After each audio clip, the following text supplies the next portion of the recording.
Boa tarde a todos e a todas. É um prazer estar aqui com vocês e moderando essa mesa, né? Eu vou ser rápido aqui, para a gente poder começar rapidamente, e apresentar a professora Maria Elizabeth Biancontini de Almeida, que está conosco na webconferência. Ela está ouvindo? Tá, então deixa eu digitar para ela aqui.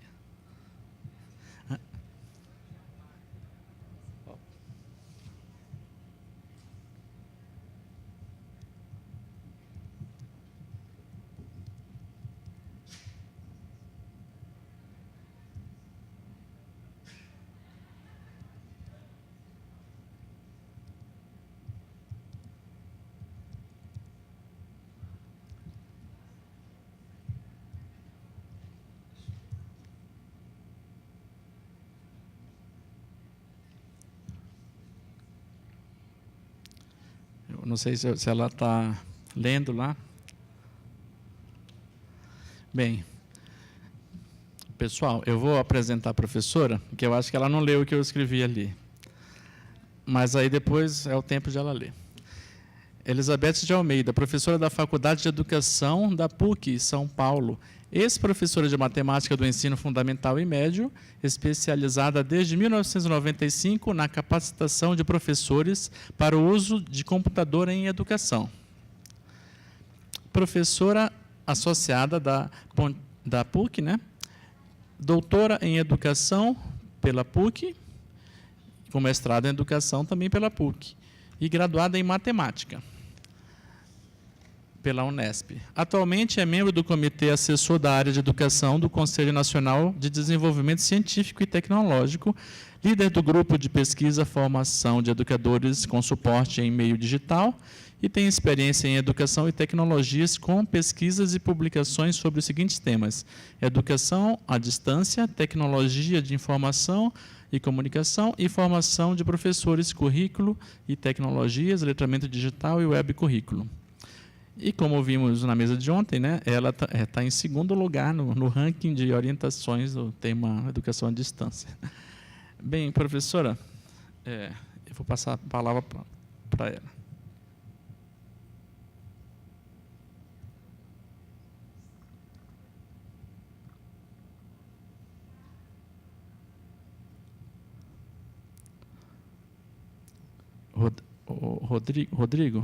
Rodrigo é o técnico que está aparecendo aqui.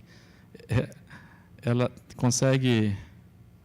Você consegue avisar para ela que ela pode iniciar? Estamos ouvindo.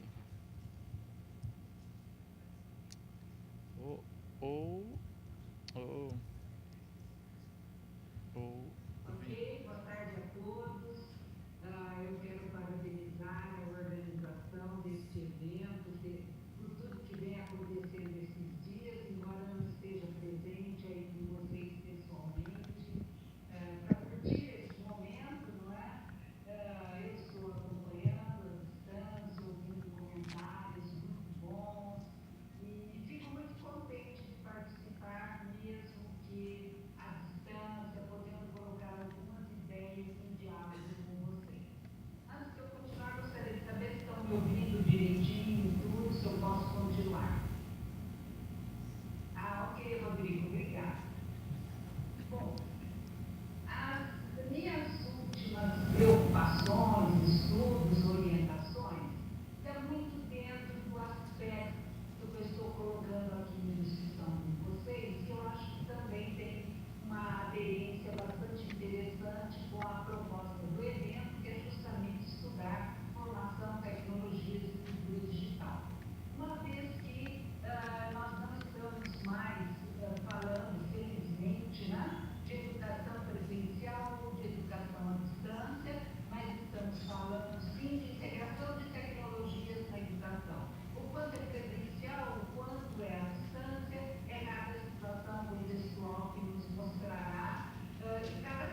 para os nossos estudantes e para todos os aprendizes, porque somos todos estudantes mesmo. Então, como objetivo da minha apresentação, eu quero explorar essa integração das mídias e tecnologias digitais na cultura, a partir da emergência da cultura digital na sociedade, explorar essa integração das tecnologias com o currículo, especificando um pouquinho dessa criação de currículos, analisar concepções, desafios e metodologias coerentes com as práticas da cultura digital e trazer alguns exemplos, se o tempo me permitir, senão eu posso disponibilizar também esses slides para vocês,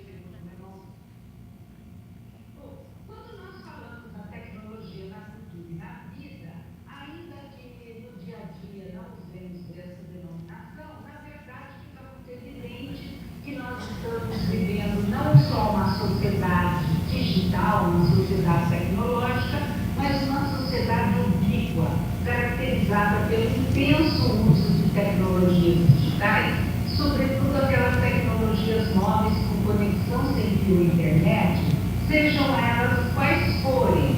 Ou seja, nós estamos falando de um dispositivo específico mais, porque não sabemos daqui a um ano qual será o dispositivo que teremos em mãos.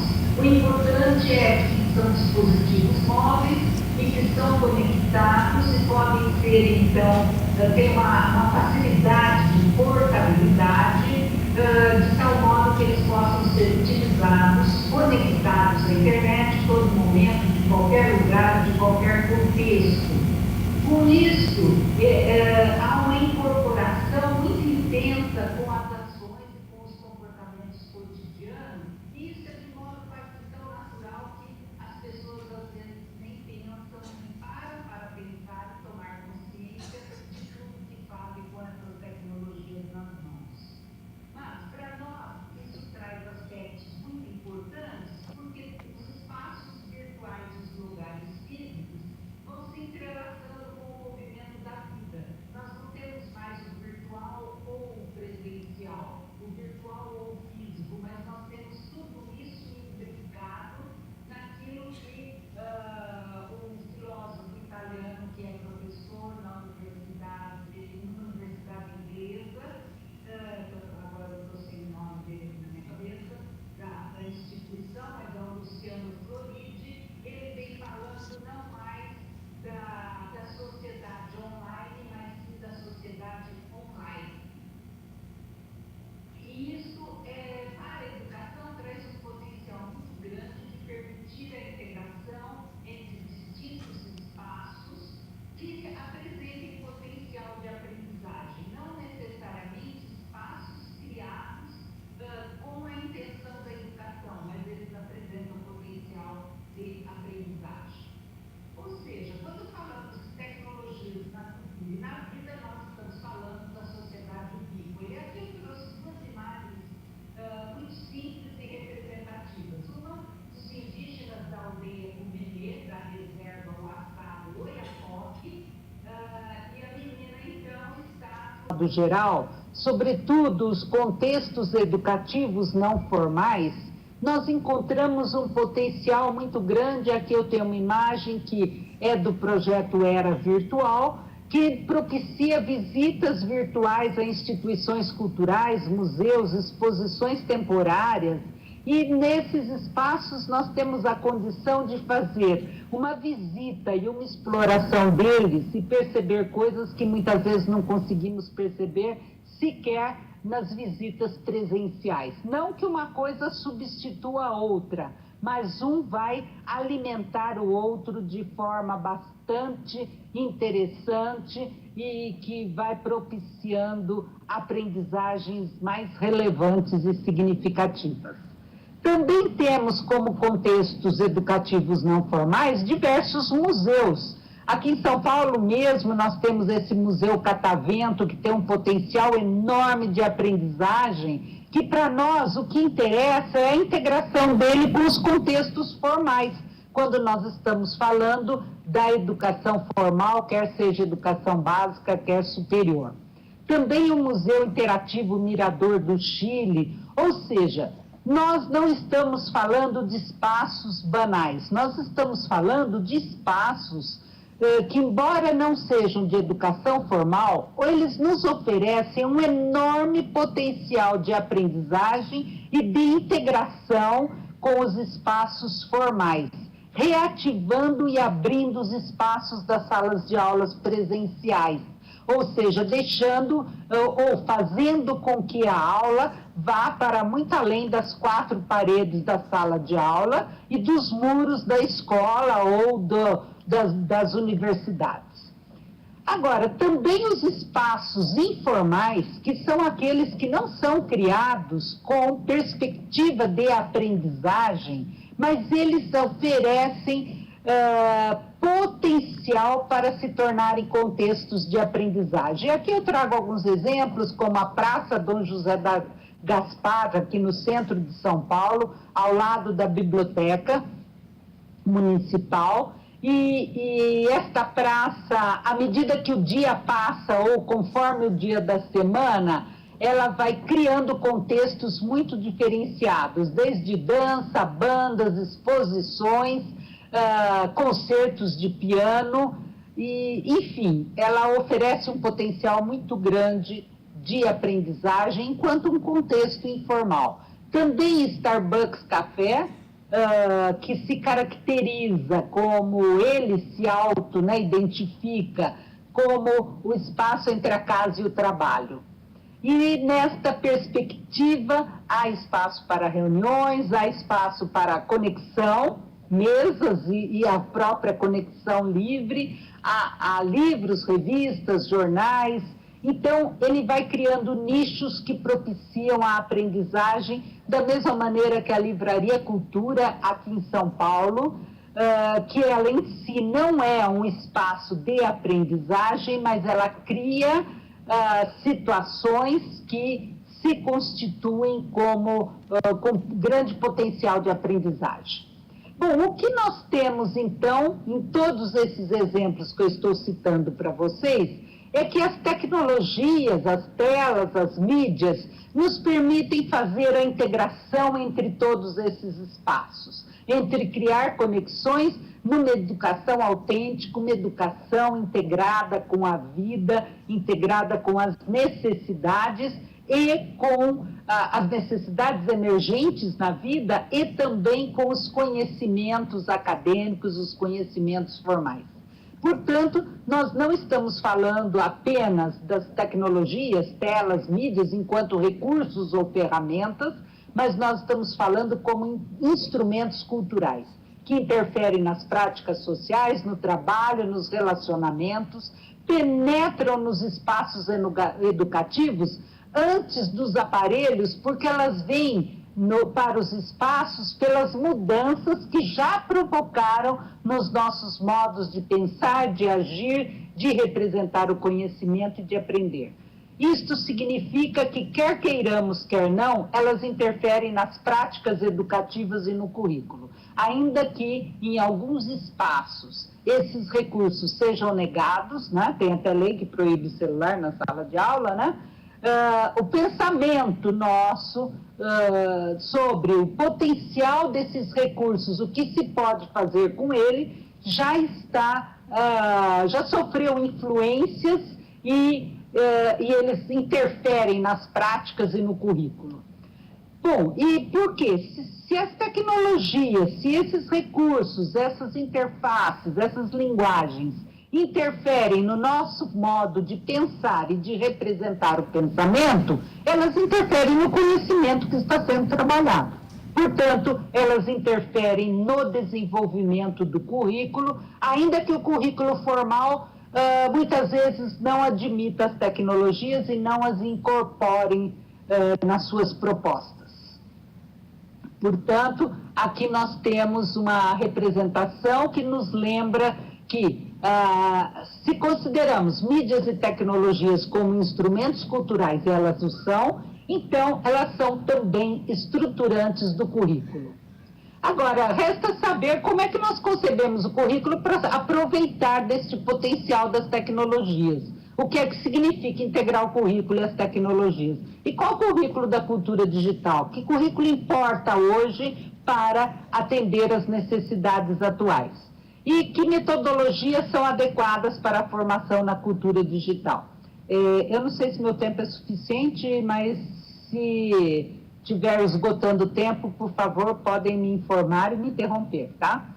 Bom, o currículo, ele é um conceito polissêmico, por isso que a gente precisa pensar no currículo enquanto concepção mesmo. Mas ele sempre tem intencionalidade pedagógica, é comprometido com transmissão ou produção de conhecimento. Conforme ele seja comprometido com um outro aspecto, ele é mais prescrito e hierárquico ou ele é mais visto enquanto uma construção social, política e histórica. E tudo isso vai implicar no que significa o planejamento, a avaliação. Enfim, nós nos encontramos hoje, quando esta tecnologia vem penetrando no currículo, nós nos encontramos hoje com um dilema entre dois polos. Um deles é oferecer tudo definido previamente, esperando que o aluno aprenda. Ou seja, obrigada, Rodrigo. Ou seja, nós oferecemos tudo previamente, só que agora, por meio dessas tecnologias, oferecemos em hipermídias, em recursos digitais da web, e ali tudo está previsto para o aluno percorrer da forma como alguém definiu por ele. Esse é um polo. O outro polo é criar situações para o aluno decidir o que quer aprender. Ora, entre uma coisa e outra, nós temos aí um mundo, né? Um mundo de possibilidades e que é preciso ter clareza para poder avançar. Bom, então, quando nós falamos da integração currículo e tecnologias, nós temos que pensar que não é uma coisa trivial, não é algo que basta, digamos, digitalizar conteúdos, mas é uma integração em que o currículo vai incorporar as linguagens das mídias e as funcionalidades das tecnologias e as interfaces, tudo isso é incorporado ao currículo. E, por sua vez, o currículo também, no seu desenvolvimento, vai provocando transformações nessas tecnologias. É isso que nós estamos falando de transformações mútuas, porque a própria concepção de currículo vai interferir nos modos de produção e interação por meio das mídias e tecnologias. Portanto, nós estamos falando de um currículo da cultura digital.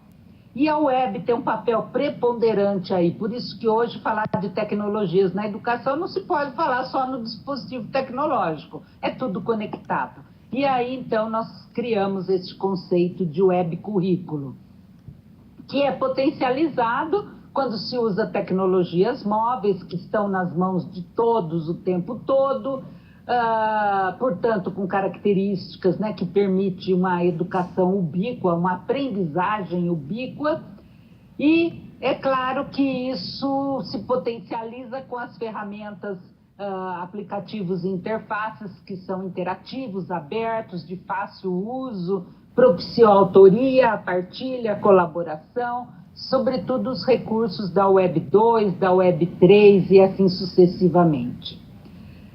Este currículo, ele se dá com a integração de diferentes artefatos, sejam eles quais forem. Vai articulando tempos, espaços, contextos, ou seja, é um currículo em rede. Não é só um currículo na rede, é um currículo em rede que é reconstruído por todos os sujeitos do ato educativo, reconstruído por meio da interação, do registro de processos e produções, que pode ser continuamente retomado, reformulado, portanto, permite um fazer e um refazer contínuo e está sempre disponível para análise, compartilhamento, recriação em colaboração e novos registros. Logo, é um currículo que ele pode ser reconstruído pelos sujeitos do ato educativo em interação com outros contextos de aprendizagem, em interação, por exemplo, com contextos da prática pedagógica, quando estamos falando de formação do professor, ou em interação com o contexto de trabalho de um profissional em formação que nos permite, então, integrar aquele contexto real em que ele faz os seus estágios e que se constitui como contexto de trabalho deste profissional em formação, e isto ser problematizado na prática, ou melhor, problematizado na sua formação, integrando então situações de trabalho e situações de formação, rompendo as barreiras que separam universidade do setor produtivo, que separa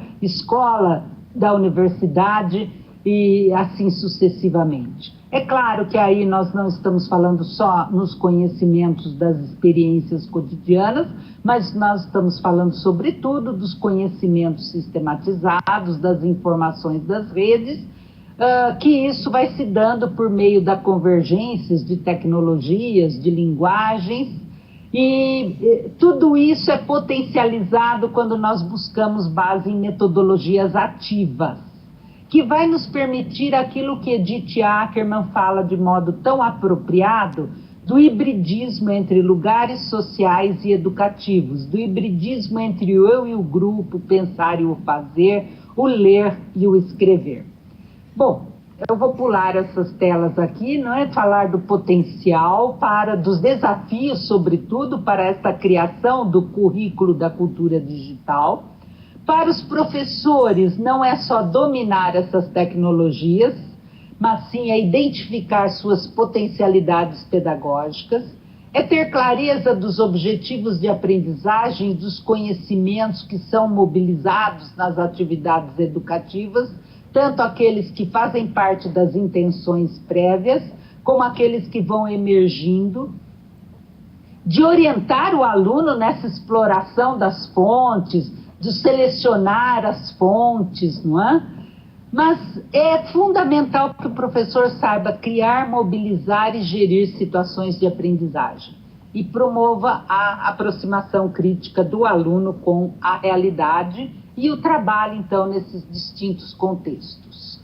Ora, isso muda um pouco a concepção de formação convencional, o que para nós é uma grande oportunidade, porque nós estamos hoje, né, diante de uma reformulação curricular da formação de professores, e isso então pode ser repensado como uma formação que torna indissociável a teoria e a prática, quer dizer, estabelece a articulação forte entre elas, que também integra diferentes contextos de educação formal, não formal e informal, que trabalha com uma formação integral e cidadã, amplia e flexibiliza a concepção de trabalho. Isso só é possível por uma ampliação e flexibilização da própria concepção de trabalho e também diante de uma visão transdisciplinar e de interdependência. Bom, é uma formação que se dá por meio das redes, e que vai integrando tudo, as tecnologias, os contextos, os conhecimentos, nos processos de aprender e ensinar e, claro, no currículo. Isto significa que, mais do que transformações nos métodos que já foram tão falados há tanto tempo, a formação demanda novas concepções de currículo, e também, claro, de espaços formativos, não? Bom, e aqui eu tenho, então, alguns exemplos que eu não precisaria citá-los, haja visto que eu acho que o nosso tempo já está passando, então eu vou passar rapidinho por eles, né? Como games, gamificação, REA, os portais de educação, tem muitos deles excelentes, os MOOCs, as linguagens de programação, as ferramentas de autoria, e aí algumas situações, né? Por exemplo, o ensino de geografia, que vem mudando tanto, né? E a formação de profissionais desta área, com o uso de recursos de geoprocessamento, aí está um exemplo, né, do Google Earth, a produção de aplicativos para celular.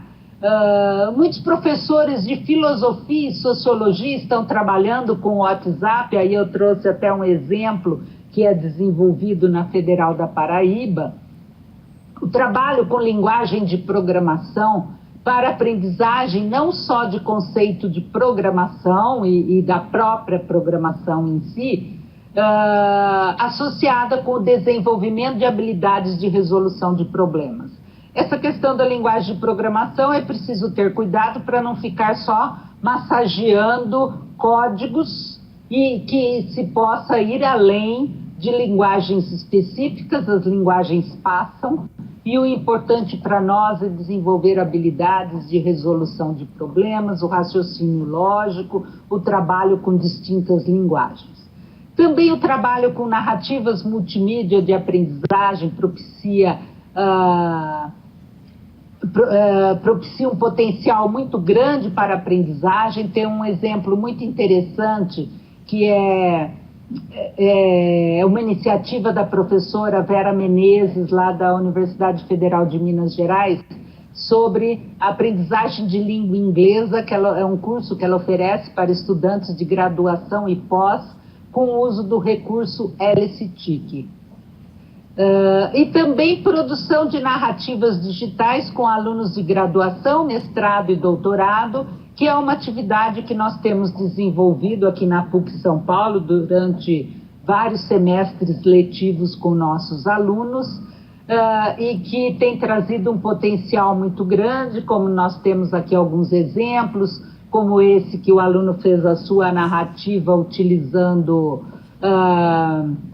programas muito simples, né? Mas ele vai descrevendo, veja, não é narrativa apenas como produto, mas é como processo, onde o aluno vai registrando todo o seu processo de aprendizagem e vai interagindo com os colegas e com os professores que vão intervindo e um vai ajudando o outro nesse desenvolvimento, na tomada de consciência do que está sendo aprendido. Aqui é um outro exemplo de narrativa que a aluna fez no Prezi, aqui também. E, enfim, nós temos, assim, um conjunto de coisas que podemos dialogar com vocês, mas que o mais importante nesse momento, acho que é ouvir as outras apresentações e poder dialogar com todos. Agradeço muito, agradeço ao Daniel esta oportunidade, porque realmente eu não tinha condição de viajar hoje para São Carlos, e pude colocar aqui algumas ideias para todos os presentes. Muito obrigada a todos e que esta atividade possa se dar de uma maneira muito significativa para todos nós.